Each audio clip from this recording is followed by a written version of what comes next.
Hi சொந்தங்களா, எல்லோரும் எப்படி இருக்கிறீங்க? நல்லா இருக்கிறீங்களா? நம்மளுடைய தோட்டத்தில் நிறைய சிறகவரை இந்த கொடி எல்லாமே ஆடு கடித்து ஒன்றும் இல்லாமல் போயிட்டு இருந்துச்சு. ஆனால் இப்போ பார்த்தீங்கன்னா சிறகவரை நல்லா வந்திருக்கு. ஸோ இன்றைக்கி இந்த குரங்குங்க பாருங்கள், அப்படி ஒன்றுமே இல்லாமல் போயிடுச்சு இந்த காய்கள் எல்லாம். ஸோ அதை நான் போட்டுருவேன். சிறகவரை இன்றைக்கி நம்ம வீட்டில் ஸ்பெஷல் சிறகவரை தான் பண்ண போகிறோம். எவ்வளோ பெருசு இருக்குது பாருங்களேன், சூப்பருங்க, ரொம்ப பெருசாக இருக்குது. Super super super.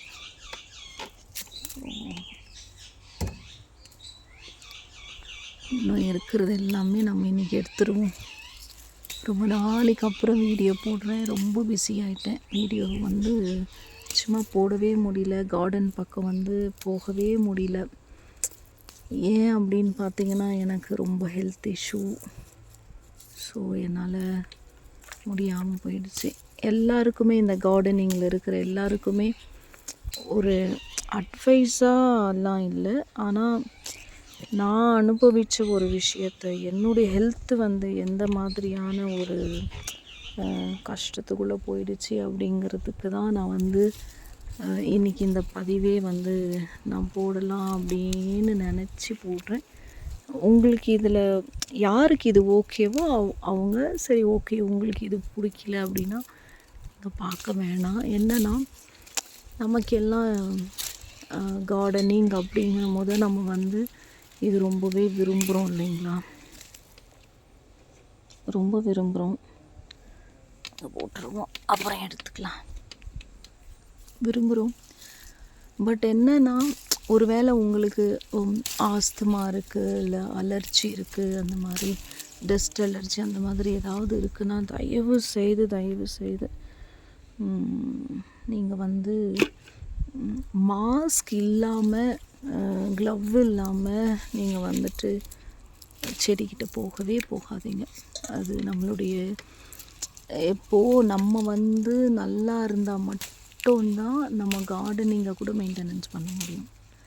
நம்ம ஆரோக்கியமாக இருக்கணுன்றதுனால தான் காய்கறிகள் எல்லாம் வீட்டிலையே நம்ம வளர்த்து சாப்பிடணும் அப்படின்றது நம்ம நினைக்கிறோம் இல்லைங்களா?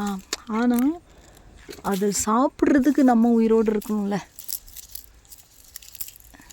நம்ம நல்லா இருந்தால் தானே, நம்ம நல்லா இருக்கணுன்றதுனால நம்ம கார்டனிங் விரும்புகிறோம். பட் ஆனால் அது மூலியமாகவே நம்மளுடைய ஹெல்த்து பாதிக்கப்படுது. அப்படிங்கும்போது அதில் நம்ம கொஞ்சம் கேர் எடுத்துக்கிறது நல்லாவே இருக்கும் அப்படின்னு நான் நினைக்கிறேன். இவ்வளோ பெருசு இருக்குது பாருங்கள்.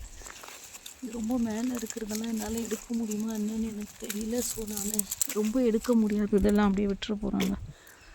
உண்மையாக சொல்ல போனால் இது எப்படி சமைக்கணும்னு கூட எனக்கு தெரியாது. நானே இப்போ யூடியூப்பை பார்த்து தான் இந்த சிறகவரையை எப்படி சமைக்கிறது அப்படின்னு நான் பார்க்க போகிறேன். நான் சொல்ல வந்த விஷயம் என்னன்னு பார்த்தீங்கன்னா, எனக்கு இந்த செடிகள் மேலே ரொம்ப என்ன சொல்கிறது, உசுறு அப்படின்னு சொல்லலாம், உயிர் மாதிரி. இது இல்லாமல் நான் இல்லை. செடிகளெல்லாம் நான் இல்லாமல் கூட இருந்துடும், ஆனால் அவங்க இல்லாமல் நான் இல்லைங்கிற ஒரு சுச்சுவேஷனில் தான் உண்மையாகவே நான் இருந்தேன். அவ்வளோ எனக்கு நான் எவ்வளோ செலவு பண்ணியிருப்பேன் அப்படின்னு பார்த்தீங்கன்னா, லட்சம் கூட நான் செலவு பண்ணியிருப்பேன். அந்த அளவுக்கு எனக்கு ரொம்ப இந்த கார்டனிங் அப்படின்னாலே எனக்கு ரொம்பவே பிடிக்கும். நான் அதிகமாக விரும்பி பார்க்குற விஷயம் அப்படின்னு பார்த்தீங்கன்னா நிஜமாகவே அது கார்டனிங்காக தான் இருக்கும். ரொம்ப மேலே இருக்குது, ஒரு செகண்ட் நான் எடுத்துக்கிறேன்.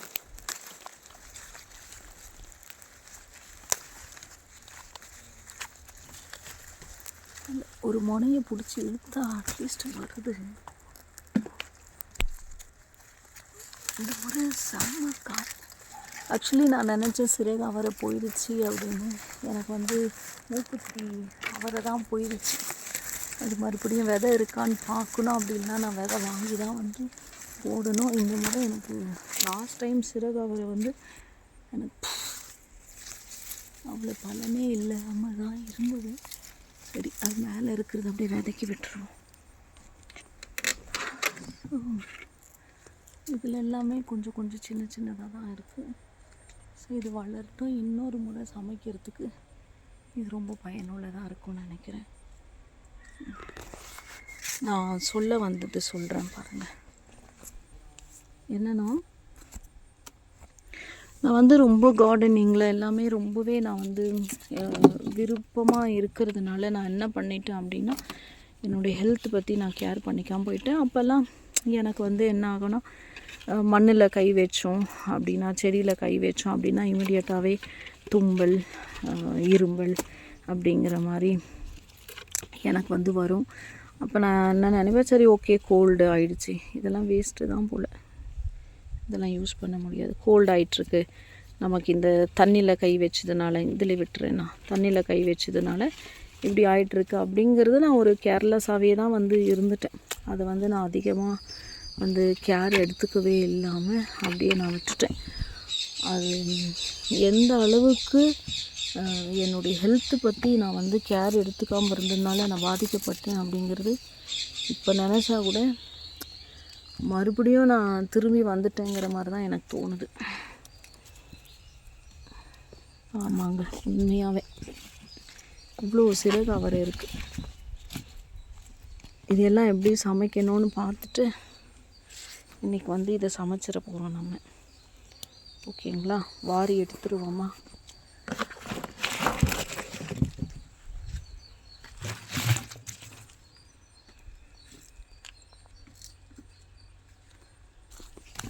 நிறைய காய் வந்து வேஸ்ட்டாக போச்சு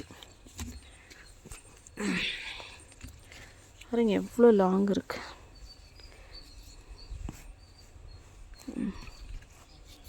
நல்ல நீளமாக தான் இருக்குது, பரவாயில்ல. அப்போ எனக்கு என்ன ஆச்சு அப்படின்னு பார்த்தீங்கன்னா, நான் வந்து இதுலேயே இருப்பேன். எனக்கு வந்து இது டஸ்ட் அலர்ஜி இருந்திருக்கு. இதை வந்து என்னால் வந்து கண்டுபிடிக்கவே முடியாமல் போயிடுச்சு. போக போக நான் இந்த செடிங்கள்லேயே நிறைய அதிகமாக வந்து ஸ்பெண்ட் பண்ண ஆரம்பிச்சிட்டேன். ரொம்ப பைத்தியம். ஒரு செடியை நான் பார்த்துட்டேன் அப்படின்னா அந்த செடி என் வீட்டுக்கு வர்ற வரைக்கும் எனக்கு வந்து உயிரே இருக்காது. அவ்வளோ ஒரு என்னங்க சொல்கிறது, ஒரு கொலவெறி, அவ்வளோ எனக்கு வந்து விருப்பம். அப்போ நான் என்ன பண்ணிட்டேன்னா, என்னுடைய ஹெல்த்தில் வந்து இந்த அலர்ஜி ஏன் வருது, தும்பல் ஏன் வருது, காஃபி ஏன் வருது அப்படிங்கிறத நான் வந்து அனலைஸ் பண்ணாமலே போயிட்டேன். அதுக்கப்புறம் ஒரு கட்டம் வந்தப்போ எனக்கு என்ன ஆச்சு அப்படின்னா, அது வந்து நாள் போக போக அதிகமாக ஆரம்பிச்சிடுச்சு. அந்த மாதிரி எனக்கு முடியவே முடியாது, எனக்கு ரொம்ப மூச்சு விட முடியாமல் ஒரு நாள் ரொம்ப கஷ்டப்பட்டுட்டேன். நான் 2 months முன்னாடி ரொம்ப கஷ்டப்பட்டேன். எப்போவுமே தோட்டத்திலே தான் இருப்பேன், மண்ணிலேயே தான் இருப்பேன். க்ளவ் போடுவேன், சில டைம் க்ளவ் போட மாட்டேன்.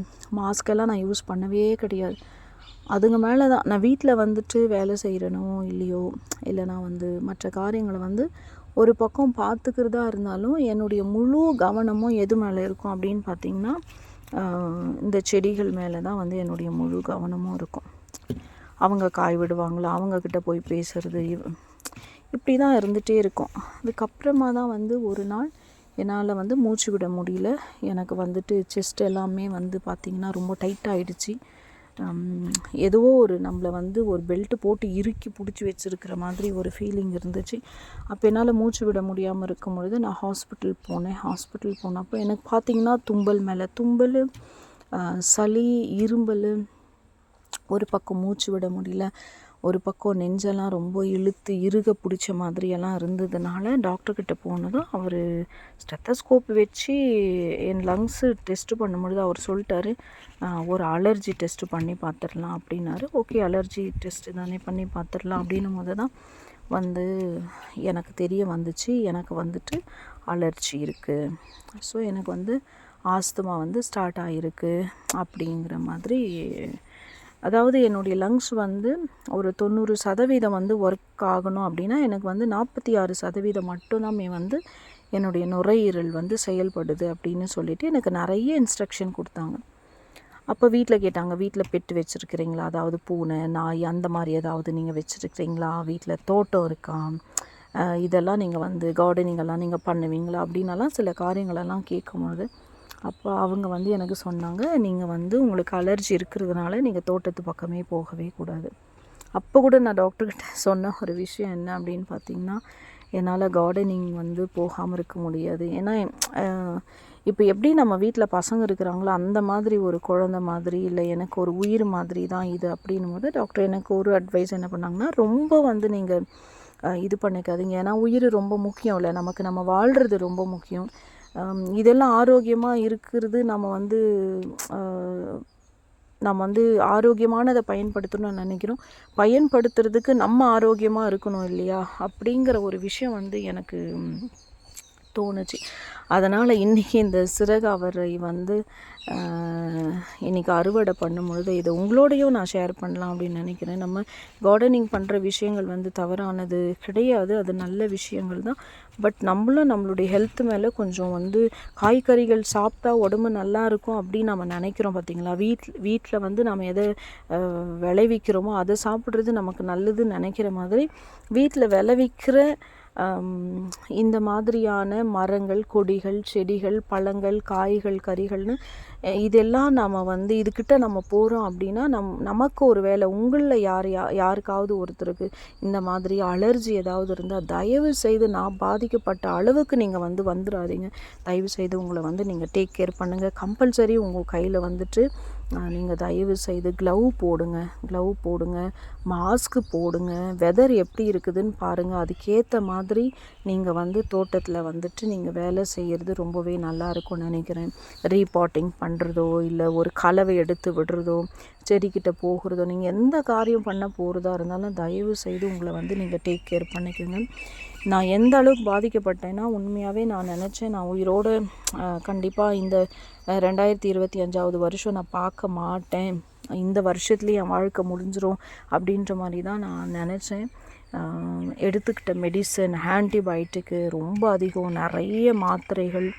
கடைசியில் அது வந்து என்னுடைய நுரையீரல் மட்டுமே இல்லை, நான் எடுத்துக்கிட்ட மாத்திரைங்களுடைய சைடு எஃபெக்ட் என் முகம், கை, கால், வயிறு எல்லாமே அவ்வளோ வந்து ஸ்வெல்லிங்காக இருந்தது, வீக்கமாக மாறி போயிடுச்சு. என் காலெல்லாம் அவ்வளோ பள்ளமாக இருந்தது. இந்த விரலை வச்சு இப்படி ப்ரெஸ் பண்ண அப்படின்னா இந்த விரலை அப்படி இவ்வளோ தூரத்துக்கு வந்து போகும். அப்போ தான் எனக்கு தெரிய வந்தது.